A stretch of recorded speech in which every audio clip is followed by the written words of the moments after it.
The 10-minute drill. This is a big one. Covered by Universal Roof and Contracting. The difference is Universal. On 1010XL. Let's go, let's go, let's go. Hit it. Yeah. All right. That was a strange. Yeah. It was a different Easter Sunday, that's for sure. Yesterday, I think for a lot of folks. So, hopefully everybody had a good holiday and spent some good time with family. And you as know, we've been doing a lot lately. we are so caught up in the banalities at times of the sports world. That's what we miss the most. And yesterday was a day that it kind of refreshing for me to remember that, there are a lot of people that really are missing this opportunity, right? To express their faith, get together. They have small groups and midday sure. and luncheons and potlucks and services in person that is just so important, especially for those that are in the wheelhouse here of danger, right? As they get older. So, yeah, I hope everyone had a happy Easter. My daughter's in town, and she fired up the 11:22 on the TV there. So we just did that. All right, lots of things going on, sports concepts and rationalizations coming your way right here, right now. But first, let me update this battle right now going on the Drill Bit Bracket Challenge presented by the Edge Group. If you need to sell your property fast, 904-474-5851. Breakfast with Baselli off to the races early. Well, Reimer is just going to be nice lead, 75 to 24.7. Oh, it's getting crushed. That's it. It's over. It's 146 over. votes. I'm calling it. No, 7:23. Lots of time left. Wolf Blitzer's calling it. No, Wolf is always wrong. Don't be Dewey and Truman. Anyway, yeah. So that's at Dan Hicken if you want to vote in that. Peter King, who is as tied in probably as any NFL guy there is, right? Mm-hmm. Would you say? Has gone ahead and I don't know. He hasn't done his full mock draft. But he's sort of given like what he thinks, and he's like, Cincinnati's taking Burrow and Washington. No one in his sphere thinks Ron Rivera will do anything but log on to the secure Microsoft Teams draft channel and enter Chase Young. Detroit will be defensive player or trade down. I got a feeling I think Detroit's the one. I think that somebody's got to go up there and get that 3 spot if they want that quarterback. He thinks the Giants are going tackle. That's kind of like a 50-50 split right now. They go tackle or they go like Simmons. Yeah. He thinks and again, this is him I kind of like to see what he does. He thinks he being Peter King. Yeah, Peter King thinks Miami will go quarterback. The Chargers quarterback or long-term tackle. Jacksonville, he says, and I think this is what we've been saying all along, not a quarterback I hear. They really want to give Gardner Minshew a real shot. One friend of Caldwell says, I believe that, the only way they'll take one of those quarterbacks is if they fall, and not like to 20, but yeah. yeah. Yeah, well, I'm glad to hear that because I did also see yesterday one of Jordan Love's guy that recruited him, that he's getting a lot of questions from the NFL. Yeah. And 7 or 8 teams have contacted the Jags, not one of those. Yeah. So this Jordan Love, Justin Herbert must be just a mock draft media creation. I'm not hearing any of that, when it comes to rumblings at the stadium. Defensive impact players like Swiss Army knife-ish Isaiah Simmons makes sense. For the Jags. Jags. Question for Jags on draft weekend revolves around the latest really good cornerstone player who wants out, Yannick Ngakoue, who, again, as the days go by, and I could be wrong, I don't think they're going to trade him unless somebody overwhelms I wouldn't. him. It's way too early. I'm not going to react to you demanding. I think, boy, oh boy, if Isaiah Simmons is there, how do you not take him? At 9? Yeah. I'd be okay with that. I still would prefer Judy, but again. I read a great tweet. I can't remember. It might have been Baldy or one of those guys, and they're like, well, what do you do with Simmons? And again, this is the only thing with Simmons is he literally played like 3 or 4 places last year. You have to put him on the field linebacker, all the time. safety, corner, nickel corner. He does it all. They said if you need somebody to shut down Travis Kelce, he's your guy. He's Derwin James, right? Isn't that basically what you're getting? And Derwin James has been fantastic. Yeah, or like a bigger version of the Honey Badger or something like that. I think as we've gotten closer to the draft, I'd rather have Simmons than Brown or Kinlaw. No. I'd rather have that again, that to me, I want him on offense, but that's a playmaker. Yeah. I can see Simmons look up in 7 years. He's got 4 touchdowns. He's Telvin. right? Can have Telvin type of you say what you want about Telvin, the undersized, the one season where he didn't seem to play quite as well, the fact that he walked away early. Dude was a Pro Bowl or an All-Pro and made plays, man. Yeah. So they need playmakers. I prefer to get him on offense personally, but, I'm okay with it. Beef, can you pull up John Clayton for me from his appearance on the Frangie show on Friday? I thought this was interesting, Dan. And, look, Clayton isn't on ESPN anymore, but he's still very, very well tied in to the league, especially out west. A couple of asides. He says the Chargers love Justin Herbert. So I think the Chargers, I think they're more in love with Justin Herbert than they are Tua. And if that's the case, because Tom Telesco does not like to draft guys with an injury history. Okay, so but what I found more interesting was his thoughts on London. Beef, cut to Clayton says it's starting to be irresponsible for the league to continue with plans to play internationally this year. I mean, I think the one thing, and this affects Jacksonville more so than anything else, is that I think that they should automatically eliminate the international games. I mean, I think that's the one mistake because who knows how travel is going to be, who knows how games are going to be. But I think it's so dangerous right now to do international travel. I mean, at the moment you can't do hardly any travel because if you do, you're pretty much going to be putting yourself in a personal 14-day quarantine. So what do you think, Hick? It's way too early to start talking about that, isn't it? I mean, what do the Jags do? They've already sold TZs and packages. In fairness, that's a little bit like Schnipner jumping the gun, Yeah. I mean, some of the terms. Now, again, that's a long way away, though. Now, I mean, 5-6 months from now. If you were asking me, will the Jags play in London this year, I would say probably not. So they'll play here? Yeah. That's not good news. I would. If Shad and Mark Lamping are financially, you mean? Well, if they're honest about their situation, well, they may be playing with nobody in the stands anyway. I mean, we don't know. Yeah. So, it'll be interesting. So, but it all remains to be seen. Again, it is only April 13th. Yeah. And most people, by the way, applaud the NFL for going forward and continuing its calendar year and doing the draft and such. I mean, I don't think there's been anything. I think they've been very careful and done their best to, social distance. They're going overboard. The fact that you think a lot more than Dak Prescott apparently did this weekend. Had a little house party, huh? He and Dak better be careful. Zeke will take his butt down, man. Yeah. He likes to hang with Zeke, obviously. They've hung together in some other places, and Zeke's a little bit wilder, I think, than Dak is. But, yeah, some folks out in Texas are complaining that, in an area you can't have more than 10 people in a location. Dak apparently had about 30 at a buffet but birthday apparently party. The cops went there and they couldn't find the 30 or something to that effect. Yeah. Everybody be quiet. Yeah, Shh. I guess.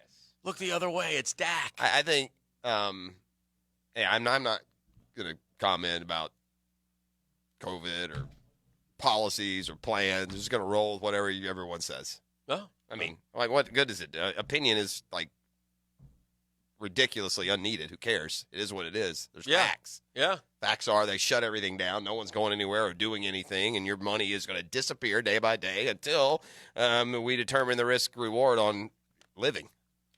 Yeah. I can't look back to our thing about the NFL, though. I can't look like a year and a half in the future and say that people aren't going to be sitting shoulder to shoulder in football stadiums. I don't believe that that's not going to happen. That we're going to return to that. You can't. I mean, you can't shut down life forever. No.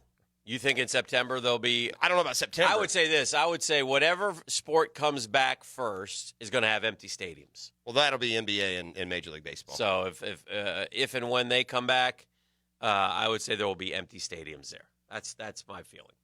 I hope and pray that you're right and that we can go back to whether it's a new normal or whatever. But, yeah, it'll be interesting to see. Again, to me, the thought right now of sitting in the swamp right now, like if there was a game tomorrow, shoulder to shoulder, tomorrow no one sweating and yelling and screaming and spit flying. I'm going to take a pass on that. I would 100% agree with you on that. But hopefully, the thing I keep, again, I'm trust me, not even close to being an expert. I think we need some meds. That's what I keep.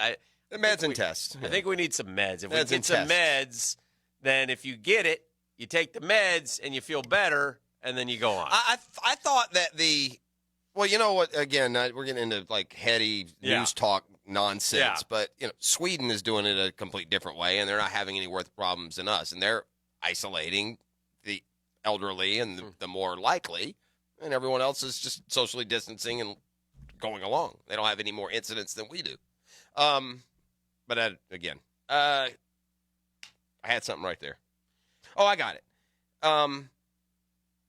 The NBA says that it's got now a plan in play. Oh, by the way, on the NFL and the draft, they're going even further overboard than they even need to. I mean, the fact they're not even sending like a skeleton technical crew to set up these things is way beyond like a danger zone. I mean, you can very easily set stuff up and clean and test yourself first and stay 6 feet away to set up, production lights and microphones. But you know what they're doing? They're sending these like tech packs to the 15 prospects. Here's your tech pack. And they have to put it together, the earpieces. I can't get this. Right? That'd be me. I mean, listen, you guys. I'm not going on. Obviously, the NFL never saw me try to put together that, foosball table. They wouldn't trust me. The NBA says it has a 25-day plan for return to play. It'd be 11 days of individual workouts and then a 2-week training camp with teams playing 5-on-5. Dear NBA, today's April 13th, so if you got a 25-day plan, you might want to think about getting it going a little bit, right? The problem with this getting these teams back together is what happens the very first time, the very first and one and only player tests positive. Going to shut everything down again? Yeah, I mean, again. It's amazing to me that out of the Rudy Gobert, Donovan Mitchell, there really wasn't a tremendous spreading or impact. Like 3 or 4 guys league-wide because of that. What I see, 8 hockey players have gotten it. I don't know how many NBA players have gotten it, but, yeah, that's the number that I remember. I thought 3, I think. Yeah. Oh, well, except for the Nets guys. Yeah. Maybe Marcus Smart may have it, too. There were 2 on the Lakers, too. Yeah, that's true. So I think more than that. They that. didn't identify them. Yeah. But it's strange to me that you can have 2 on a team, and the implication and the fear is that, 2 on a team, that all 12 would get it. There's no way they wouldn't because of how contagious it is and, I watched some of that horse last night, and it wasn't great. But I'm glad. Like I said, I applaud people trying to come up with some events that are somewhat competitive or get us thinking or whatever. But I think the biggest thing I saw that I liked about the horse was the courts that guys were on. Trae Young. On. I mean, Trae Young might want to invest in a hoop. Is that a 10-foot hoop? Yeah, I got one in my driveway. Looks like it's in a little better shape than Trae Young's. I suggested to you, I wonder if he went next door to a neighbor. I can't imagine Trae Young puts that in his backyard. Well, Trae Young is this is second year rookie. Second year. Second year. It's time to buy a crib with a nice court. Yeah. But the retired guys like Pierce had the Celtics logo. Yeah. Chauncey Billups had his nicknames on the court and stuff. Chauncey Billups won. Paul Pierce looks like he hasn't touched the ball since he retired. He was terrible. The woman beat Chris Paul. Yeah. So, little Chris was giving Daddy suggestions for the shots, and she knocked him out. So it was terrible. It was awful. It wasn't interesting at all. The technical quality was terrible. Well, they're not like you thought you'd see the athletic shots, and you really didn't see. Or at least it's just too. I'm just gonna hit a jumper. Okay, it's just great. too stilted when they're in different places and. Just awful. The courts aren't uniform. To have a real horse game, the 2 people need to be standing in the same gym next to each other. One hands them the ball, and the other Like I does said, it. they tried, and Yeah, I'm awful. all for them trying. Yeah. I'm glad they tried. I just didn't think this was like the Bizarro event of the year because usually you 2 are like, yeah, I don't want anything to do with that, and I like it, and beforehand. And this one, I had no interest in that. It's like the anti-XFL. And I guess we learned that Devin Booker is the best 2K player. Sure he is. That's good as for him. he rolled over everybody, including his teammate in the finals. Apparently, we've learned the Suns have a lot of free time. They're not focused on winning. That's aren't for sure. playing a lot of hoops. They're playing hoops video-wise. So they need to get on the court, maybe make it real. That wasn't very good. But, yeah, so that went on as well. This Trae Young was in back home in Oklahoma, so it was probably a family member's house. That's Is that probably where it was? maybe the court he shot on when he was in high school, I guess. Chris Reimer has tweeted in he's got a bad feeling right now about what's going on in the Drill Bit Bracket Challenge. So, He should because he's getting waffle stomped. Yeah, it's not good at all. That phrase was banished out of the bracket and should no longer be used. Though the he Googans have spoken. Has cut into the lead 71.6 to 28.4. So right now is when he needs away. to call everyone in the PGA Tour media realm Yes. and tell them if you really want to pass to the players next year, you need to go on Twitter real quick. What he shouldn't do is call like Rory and Ricky. Because they won't call him back. Because they won't call him back, and that's he won't true. get back with him, and then he'll have no chance. 100%. Well, Ricky may be, disposed right now. Might be able to get him while he's handling his business. Oh, yeah, that's true. I thoroughly enjoyed Tiger Woods yesterday as they replayed his 2019 Masters. Yes. I thought it was really, really good stuff with he and Nance, especially at the end. And Tiger got a little choked up emotional as he revisited winning that thing last year. It's amazing in a golf tournament, the details that you forget. Yeah. Like who shot into the lead at one point and how close things were. Patrick Cantlay for eagle on 15. Yeah, and made it and took the lead. I don't know what happened to him. I guess he went backwards from that point. They really didn't hardly show him again. But a couple of things that I drew out of that non-Tiger. One is, and I didn't really realize it until watching yesterday. Tiger lost to Francisco Molinari at the British. Yeah. And then at the Masters, he ended his career. He squashed him into non-existence. Look at Francisco Molinari's track record up until that major last year. He was playing the best. He's the best golfer in the world. And look what he has done since dumping it in the water since Tiger stared him down and he pooped himself. Gone back and had Frankie was your guy on the golf picks, Dan. Yeah. Well, you were on the Frankie if you train look for a at while. Frankie this year, Dan, has had a 59 of 48, 4 missed cuts. Oh, Frankie. Last year, after that, he was never the same. He finished in the two FedEx events, the playoff events, he finished like 38th and 78th. See you later, Frankie. Frankie. Nice career. Chalk up another death to the Tiger. Well, Frankie had a nice run The that Tiger kind of came out of nowhere, to be honest with you. And I've got a dime bet on something else that I reaffirmed belief in another guy this weekend. Oh. And that is, and I'll take a dime because he's been non-grata. Danny Willett. No, he's been non-grata. He's been injured. He That hasn't was been the last playing. one we had. Our boy Koepka, he ain't done winning majors. No. Yeah. No. He's I coming. don't think anybody He's coming thought hard. that. That's Yeah. no dime bet. Who would Yeah. take that? What, to win a major this year? That's a good you didn't bet. say that. Well, that's what I was thinking. That's what I meant. You want Koepka for a dime I don't bet? want to do it yet. Well, here's why. We only have What? Hang on a second here. Hey, now. we only have 3. Yeah. So that hurts. Yeah. Yeah, that hurts. All right, well, you could consider that one and ponder. Let me know if you're interested, and we could talk, because that may be one that Okay. Well, we'll see. I might. yours truly might jump right in on. I may revisit that. All right, Dan. There's a story around the Jaguars that's been undertold since Tom Coughlin was dispatched. Yeah, what's that story? Well, that is Story of love? It seems to me an even increased decision-making role for Tony Khan. I'm going by. How so? Well, Beef, do you have the tweet? Well, let's do this. Let's break. All right. Let's break. Tony Khan had a tweet this weekend showing his big binders of A and B and talking about how he makes decisions on signing undrafted free agents and otherwise. So, at least worth a conversation when we return. Breakfast with Baselli apparently be a big winner, and he's coming up 8 o'clock today. So he'll be happy, spirit. and he better enjoy it because Robo Tiger's coming for him later in the week. So we'll see how that goes. It's the Monday Morning Quarterback. DivorceMenOnly.com.